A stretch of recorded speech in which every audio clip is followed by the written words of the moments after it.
noite, galera. Voltamos aí do nosso rápido intervalinho, beleza? Todo mundo aí hidratado, todo mundo já foi ao banheiro relaxado, tranquilo, para continuar discutindo a melhor matéria que existe, que é claro que é a matéria de física, né? Então a gente vai analisar nessa segunda parte da nossa aula como é que vai funcionar os campos magnéticos e formação de auroras boreais, tá bom? Dentro do nosso sistema, aí para que a gente possa entender como é que vai funcionar cada parte aí das nossas questõezinhas. Bacana? Então, vamos já começar em relação às questões. E aí, como são questões um pouco reduzidas nessa nossa segunda aula, eu vou pedir tempo para que vocês possam tentar essas questões aí com mais tranquilidade, para a gente saber se consegue chegar tranquilo aí no gabarito correto, beleza? Então, Maria Luísa, a galera de Colônia aí, de Novo Santo Antônio, fiquem à vontade para mandar o nosso gabarito. E é claro, se tiver alguma dúvida também, pode ficar à vontade para perguntar, beleza? Então, vamos adiante aí. A quinta questão fala o seguinte: um ímã em forma de barra com seus polos norte e sul é colocado sobre uma superfície coberta com partículas de limalha de ferro, fazendo com que elas se alinhem segundo o seu campo magnético. Então, beleza. O que eles vão fazer? Eles vão se alinhar segundo o seu campo magnético. Se 4 pequenas bússolas, 1, 2, 3 e 4, forem colocadas em repouso nas posições indicadas na figura, no mesmo plano que contém a limalha, suas agulhas magnéticas orientam-se segundo as linhas de campo magnético criadas pelo ímã. Beleza? Então, a gente dá a figura aí. Ó. Você tem o polo norte, o polo sul do ímã, e as linhas de campo magnético do ímã vão funcionar da seguinte forma, né? Saindo do polo norte e indo em direção ao polo sul, né? Essa situação aqui, tranquila, dentro do sisteminha, né? Beleza. Desconsiderando o campo magnético terrestre e considerando que a agulha magnética de cada bússola seja representada por uma seta que se orienta na mesma direção e no mesmo sentido do vetor campo magnético associado ao ponto onde ela foi colocada, assinale a alternativa que indica correta e, respectivamente, as configurações nas agulhas 1, 2, 3 e 4. Então, basicamente, ele quer saber como é que as bússolas vão se comportar nesses 4 pontinhos aí, né? Vou soltar o slide rapidinho, mas já eu volto para ele, só para vocês terem como é a resposta. Ele vai te dar as orientações das bússolas, tá bom? Direita ou esquerda de cada uma delas. E aí você tem que escolher esse desenho de forma que se encaixe nas posições 1, 2, 3 e 4. Bacana? Então, 2 minutinhos para vocês tentarem fazer a questão.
Então, a quinta questão, galera, como a gente fala aqui, ele vai querer saber as posições, né, de cada uma das nossas agulhas, como é que elas vão funcionar de cada uma dessas posições. Percebam que ele quer a nomenclatura respectiva de 1, 2, 3 e 4, beleza? Não pode inverter essa ordem, porque se inverter essa ordem, obviamente a questão vai estar errada. Então vamos lá. A 1, qual seria? A 1 seria justamente a bússola, quer dizer, o campo magnético chegando no Polo Sul, né? Então a bússola vai estar apontada para onde? Vai estar apontada em direção ao Polo Sul. Então ela vai estar em direção ao Polo Sul. Então a 1 se representaria dessa forma. A 2 ela está indo do norte para o sul. Então a agulha viria em qual posição? Viria para essa posição aqui, né? Ele estaria apontando agora para a região norte. A 3 ela vai estar saindo do Polo Norte. Como ela vai estar saindo do Polo Norte, então ela vai estar se afastando dele aqui, né? Daria aí a formação 3 da bússola. E a 4, né? A 4 seria qual? Indo do norte para o sul também, porém, ele teria uma formação diferente. A 4, ele vai estar apontado para a região sul da bússola, né? Vai estar apontado para a região sul. Então, ficaria direita, esquerda, direita, esquerda. Qual seria o gabarito que responderia a nossa questão, então? A primeira fala esquerda, esquerda, direita, direita. Esquerda é, mas aqui era para ser direita. Direita é, porém aqui era para ter sido esquerda. Lembrando que todos eles aqui são 1, 2, 3 e a 4. A primeira, para a esquerda, né? A primeira é para a direita, desculpa. Direita, esquerda, direita, esquerda. Então, a primeira é para a direita, a verdadeira. Só que a segunda era para ser para onde? Para a esquerda. A terceira é para a direita também, está verdadeiro. Só que a quarta era para ser para a esquerda. Então, essa parte também está falsa. Na letra C, primeira para a direita, verdadeiro, né? Segunda para a esquerda, verdadeiro. Terceira para a direita, verdadeiro. Quarta para a esquerda, verdadeiro também. Então, direita, esquerda, estaria certo aí o nosso gabarito. Aqui, direita, nosso gabarito já é essa aqui, né? Seria respectiva a letra C. Mas vamos ver porque que o resto está errado. A primeira, direita, verdadeiro. Segunda é para a esquerda. Terceira era para a direita. A quarta para a esquerda, verdadeiro também. Então, a última aqui está trocado, né? Era para ser direita, esquerda, aqui está esquerda, direita, estão todos errados. Então, nosso gabarito seria aí o proporcional, claro, a letra C. Caninha? Próxima questão fala o seguinte. O professor de física mostra aos seus 3 alunos 3 barras de metais, A, B, C, D e a F, que podem ou não estar magnetizadas. Ó, quando ele fala que eles podem não estar magnetizadas, quer dizer que pode ser só um pedaço de ferro. Com elas, fazem-se 3 experiências que constituem em aproximá-las e observar efeitos de atração ou repulsão, registrando na tabela a seguir. Então, quando ele aproximou AB de CD, houve atração.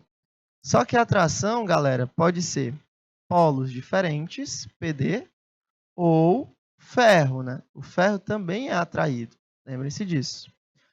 AB voltado para DC, ocorre uma atração. Quando é uma atração, o que vai acontecer? Pode ser polos diferentes, né? Polos opostos, ou ferro também. E quando ele bota CD para EF, ocorre uma repulsão. Então, aqui, obrigatoriamente, são polos iguais, tá bom? Não pode ser barra de ferro. Após o experimento, admitindo que cada letra pode corresponder a um único polo magnético, então cada letra é apenas um polo magnético, seus alunos concluíram corretamente que... Tá, você marcaria qual o gabarito? 2 minutinhos para vocês tentarem responder a questão.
Então, galera, pegar uma questão como essa, primeira coisa que tu tem que saber, aonde é que vai ser polo oposto, né? Ou polo diferente e polos iguais.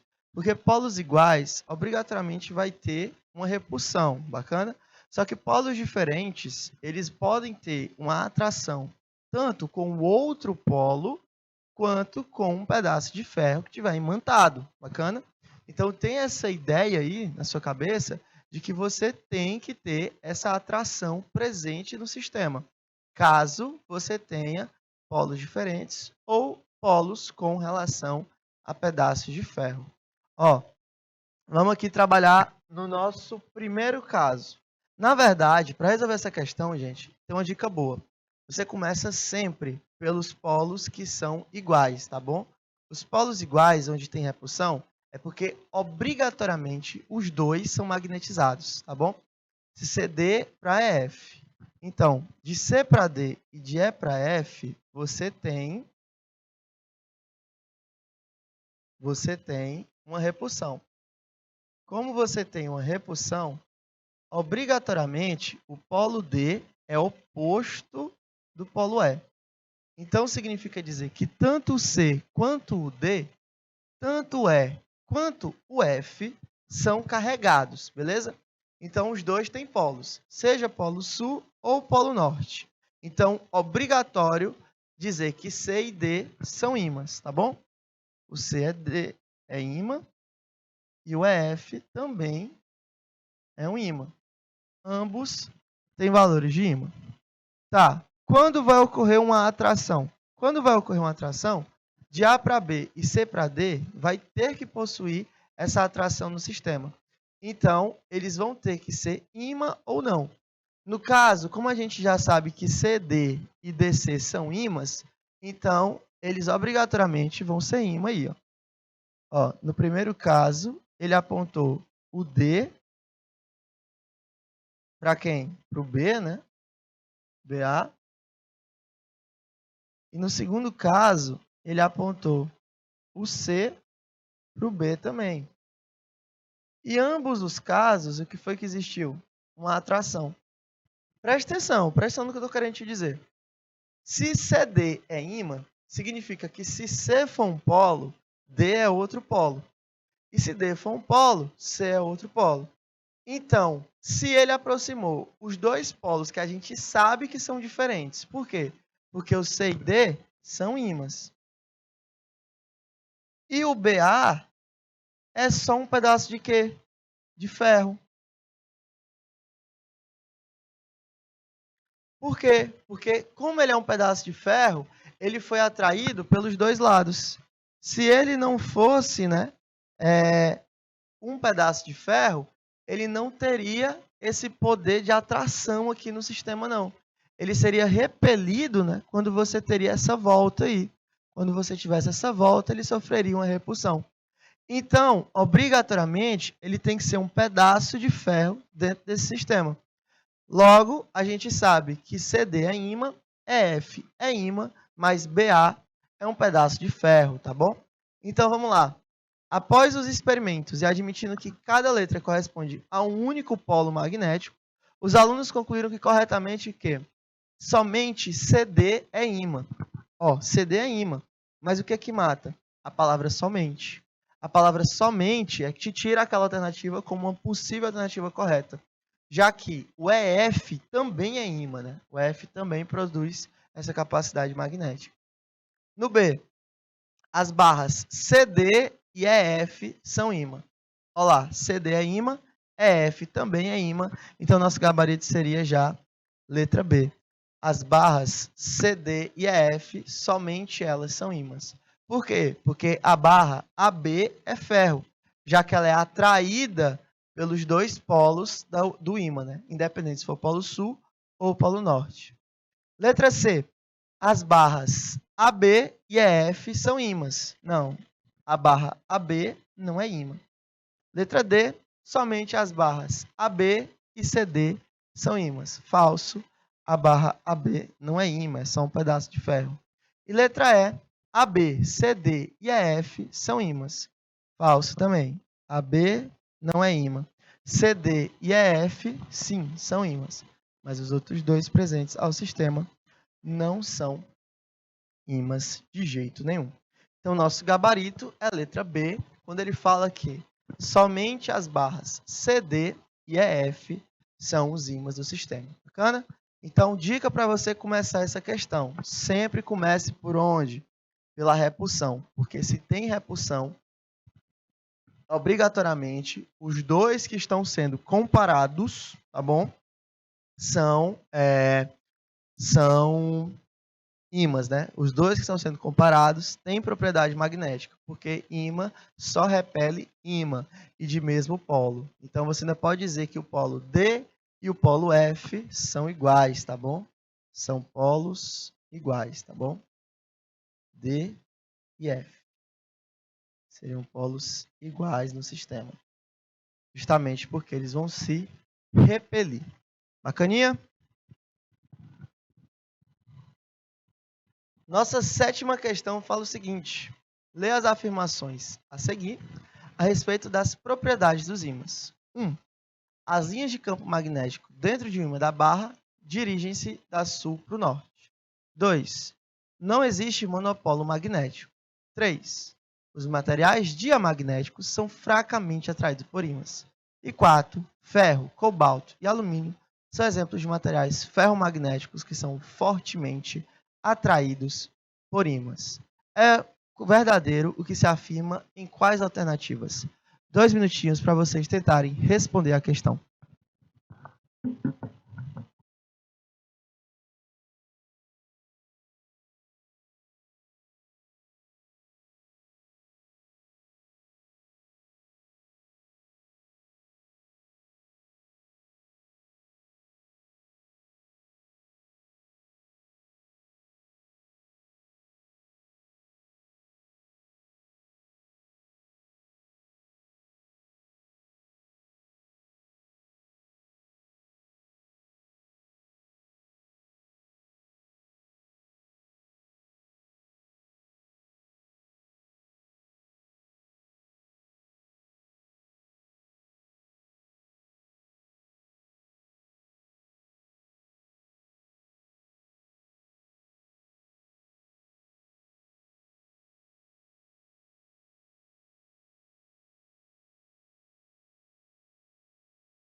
Pega essa questão e olha para ela com característica, isola as alternativas que você vai trabalhar, beleza?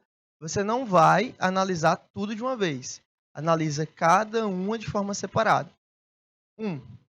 As linhas de campo magnético dentro de um ímã de barra dirigem-se de sul para norte. Ó, vamos lá.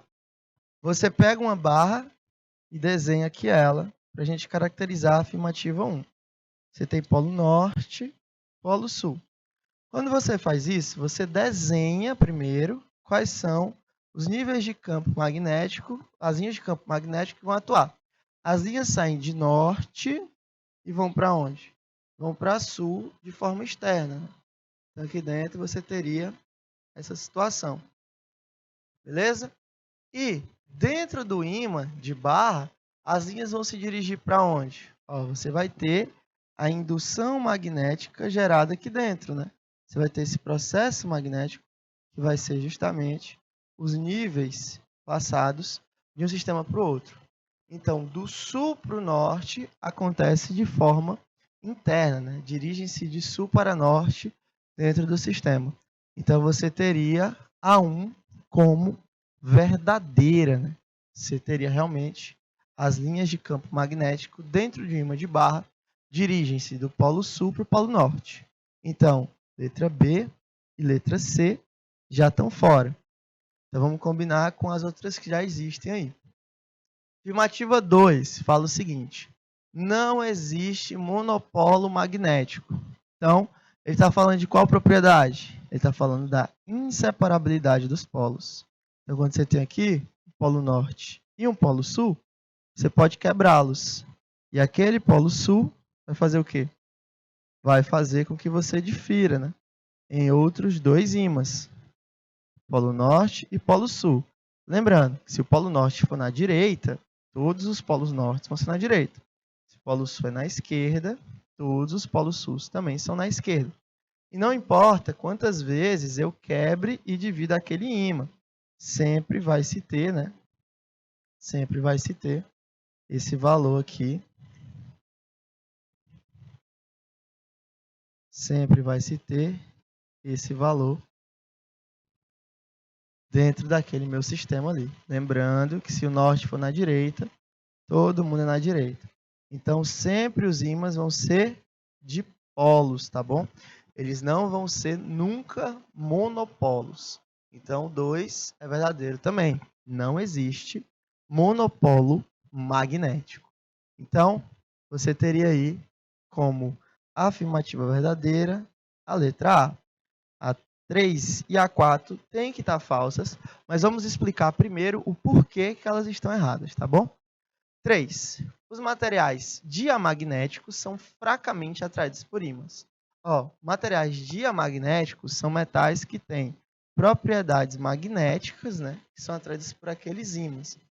Lembrando, quando eu estou falando de materiais diamagnéticos, eu estou falando, por exemplo, da magnetita, encontrada aí no sistema que você tem com a propriedade magnética já no sistema. Quando você tem polos iguais, você se repelem. Quando você tem polos diferentes, você acaba sendo atraídos.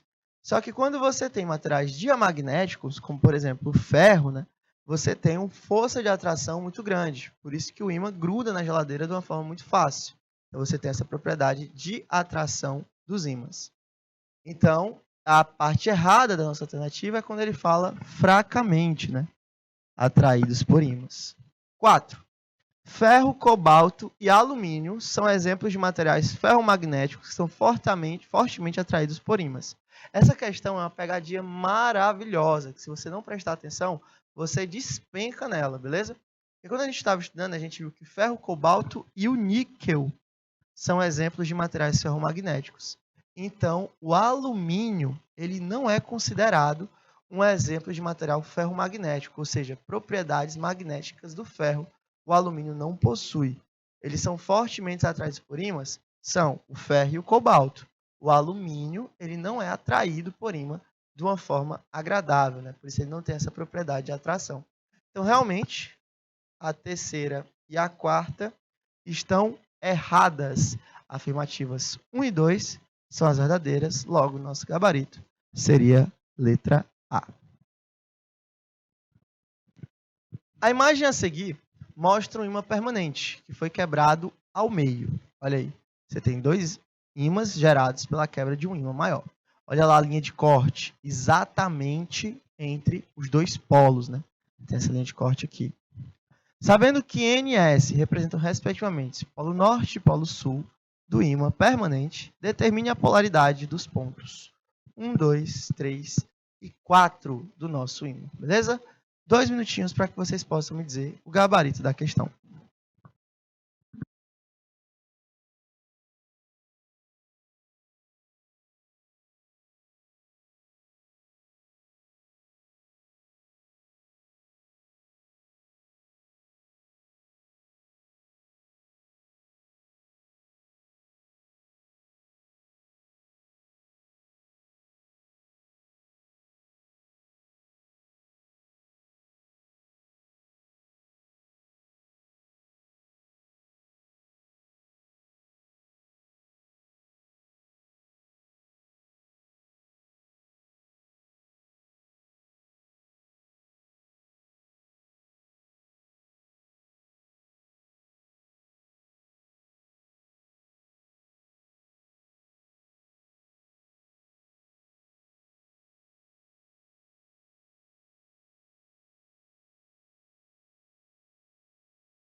Então, galerinha, pegou essa questão aí, o que é que você vai fazer? Você vai diferenciar os polos, né? Você tem polo norte e polo sul, que foram quebrados dentro do sistema. Quando eles são quebrados dentro do sistema, você tem que entender que eles não vão se separar. Ele falou de um ímã permanente, ou seja, o ímã que vai caracterizar todas as propriedades deles como sem volta. Ele vai ser ímã para sempre, né? Ele é permanente. E foi quebrado ao meio. Quando ele foi quebrado ao meio, significa que a linha de corte deles separou os dois polos, norte e sul. Sabendo que N e S representam, respectivamente, polo norte e sul de um ímã permanente, determine as polaridades 1, 2, 3 e 4. Tá, acabei de fazer um desenho para você. Ó, o polo norte está onde? Está na parte norte do ímã, beleza? Está para cima. Enquanto o polo sul está na parte sul do ímã. Daqui você vai levar em consideração a roda dos ventos. Norte, sul, leste, oeste. Diferente da questão anterior, quando a gente quebrou um ímã horizontal, agora a gente está quebrando um ímã vertical. Então, é obrigatório que os ímãs que vão ser gerados pela quebra desse ímã maior respeitem essa distribuição dos polos que já existia, tá bom? Já existia uma distribuição de polos e esses dois ímãs vão ter só que conservar essa distribuição. Então, o polo norte do ímã maior continua sendo para cima dos dois ímãs menores. E o polo sul do ímã maior é para baixo. Então, ele vai continuar sendo para baixo dos dois ímãs menores, sul e sul. Então, vamos lá. Polo 1, azulado, porque é norte. Polo 3, azulado também, porque é norte. Polo 2, vermelho, que é sul. Polo 4, vermelho, porque também é sul. Então, você teria essa distribuição aqui, norte, norte, sul e sul. Sabendo que N e S representam, respectivamente, os polos norte e sul do ímã permanentes, determine a polaridade dos pontos 1, 2, 3 e 4 presentes a esse sistema. Olha, a polaridade 1 tem que respeitar o polo norte já existente. Então, vai ser norte para cá e norte para cá. E a polaridade sul tem que respeitar a polaridade já existente. Vai ser sul para cá e sul para cá. Então, norte 1 e 3. E sul 2 e 4. Polo 1 é sul? Falso. Não vai ser polo sul. Polo 1 é norte? É. Verdadeiro. Polo 1 é norte? Verdadeiro. Polo 1 é sul? Falso. A letra D está falsa. Polo 1 é norte? É. Letra E está verdadeira, por enquanto. Vamos para o 2. O 2 tem que ser sul. 2 é norte? Não. 2 é sul? É. 2 é sul, 2 é sul e 2 é sul. Então, a gente está entre letra B, C e E ainda. O 3 é norte? Então, não pode ser letra A, nem a letra B, que antes era opção, agora não é mais. Então, 3 é norte. Letra D, 3 é norte. Letra E, 3 é norte também. Então, ficamos entre letra C e letra E. Quem vai distribuir tudo é o 4, né? 4 tem que ser sul. É sul aqui, norte não é. 4 é sul na letra C, 4 é norte e 4 é norte também na letra E. Então, nossa dúvida era a letra C ou letra E, mas apenas a letra C, desculpa, tem a distribuição correta desses polos. Então, 1 é norte, 2 é sul, 3 é norte e 4 é sul. Dentro desse sistema, nosso gabarito seria letra C, tá bom? Bacana. Então, terminamos as nossas questõezinhas da aula de hoje.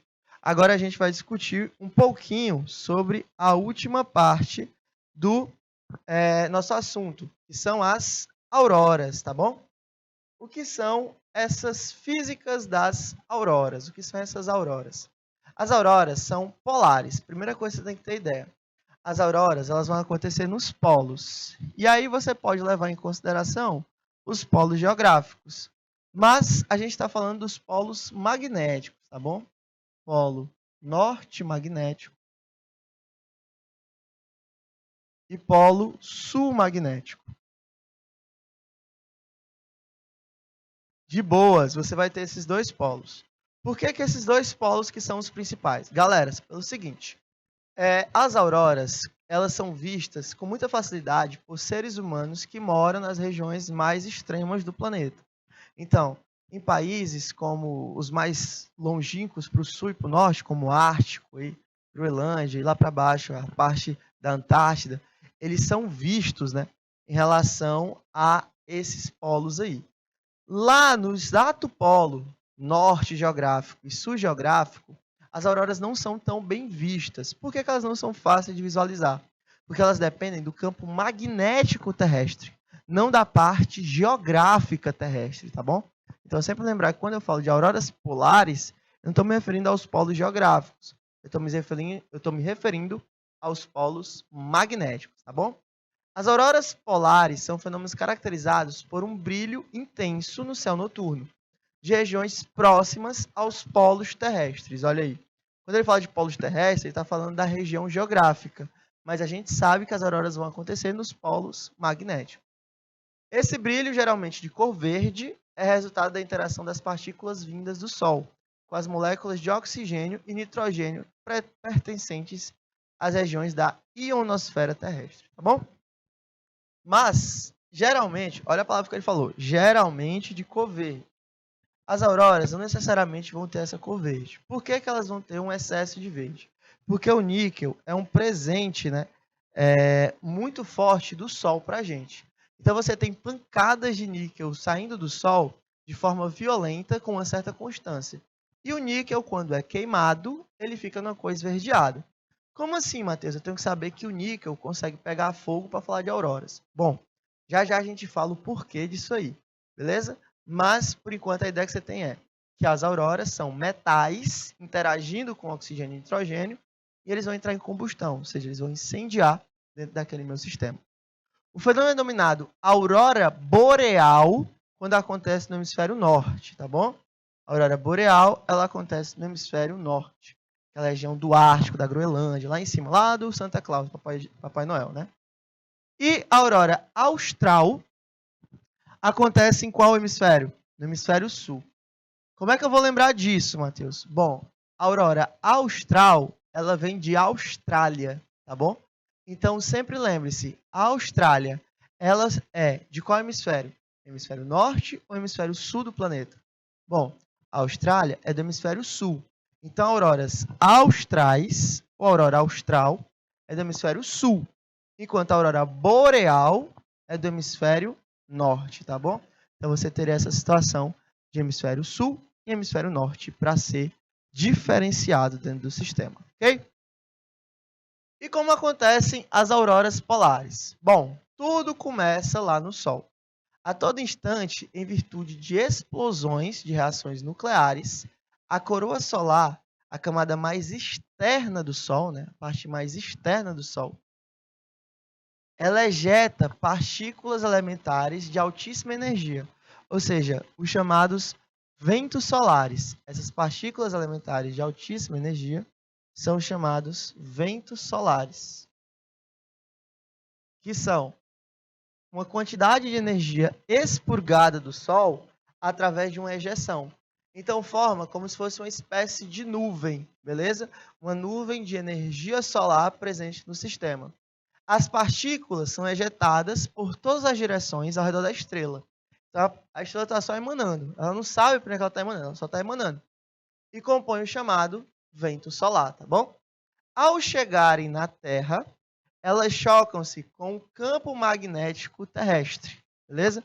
Elas vão ser atraídas por esse campo magnético. Por quê? Porque a Terra, ela funciona como um grande o quê? Um grande ímã. Tá bom? Como ela está funcionando como um grande ímã, ela vai ter um poder de atração muito forte. E aqueles ventos que estão saindo do Sol extremamente carregados de metais, ao entrarem em contato com o campo magnético terrestre, eles são atraídos. Quando eles são atraídos, eles entram na ionosfera, na atmosfera terrestre, e ao encontrar oxigênio e nitrogênio, eles acabam incendiando, tá bom? Uma ideia parecida com os meteoritos, as famosas chuvas de meteoro, que são aquilo. As pedras estão voando no espaço e aí entram na atmosfera terrestre. Só que com o atrito com o ar, né? O meteoro entra em atrito com o ar e aí ele acaba incendiando. É a mesma coisa aqui nas partes de auroras. Os metais vindo desses ventos solares, né, essas partículas de altíssima energia, quando chegam em contato com o oxigênio e com o nitrogênio, eles acabam incendiando, o que forma aquela coloração. Como o excesso é de níquel, você tem a coloração mais verde. Mas também você pode ter coloração roxa, coloração amarelada, tá bom? Dependendo de qual metal você vai estar queimando. Uma ideia parecida com quem? Com os fogos de artifício, né? Como é que os fogos de artifícios conseguem ter aquelas cores variadas? Cada cor representa um metal. Então, você compra um fogo de artifício verde, está queimando níquel. Comprou um fogo de artifício amarelo, está queimando hidróxido de sódio, sal de cozinha, literalmente. Então, ele vai ter cada um daquelas situações uma queima diferente, tá bom? Toda partícula eletricamente carregada que se movimenta numa região onde existe campo magnético está sujeita a uma força magnética. Essa força atua sobre as partículas do vento solar, conduzindo-as de acordo com as suas cargas elétricas da região norte ou sul da Terra, tá bom? Foi um dos princípios que a gente leva como ideia de que acabou com a vida em Marte, né? Com a água em Marte, na verdade. A vida não, desculpa. Já foi provado que em Marte você teria água líquida e que Marte tinha um campo magnético também. Só que esses polos magnéticos, eles não são fixos. Percebam que esses polos protegem quem? Protegem a lateral do planeta. Porque imagina se esses ventos solares chegassem na Terra pelas laterais, sem aquela proteção do campo magnético. Então você teria uma pancada energética muito forte até sobre os trópicos e sobre as linhas do Equador. O que a gente não tem na parte real, né? Então é uma proteção da Terra aí. Bacaninha? Então, galerinha, a gente vai chegando ao final do nosso encontro aqui, tá bom? Foi um prazer inenarrável estar com vocês aqui nessa noite de quarta-feira, beleza? Desejar a vocês aí uma excelente semana. Lembrar que sexta-feira, tá bom? Sexta-feira aí tem, na verdade amanhã, dia 10, tem revisão, tá bom? Madrugadão aí, corujão de revisão, para vocês pegarem as melhores dicas para fazer a nossa provinha do Enem. Bacana? Então, galerinha, boa revisão para vocês, boa semana, bons estudos. Até a nossa próxima aula. Tchau!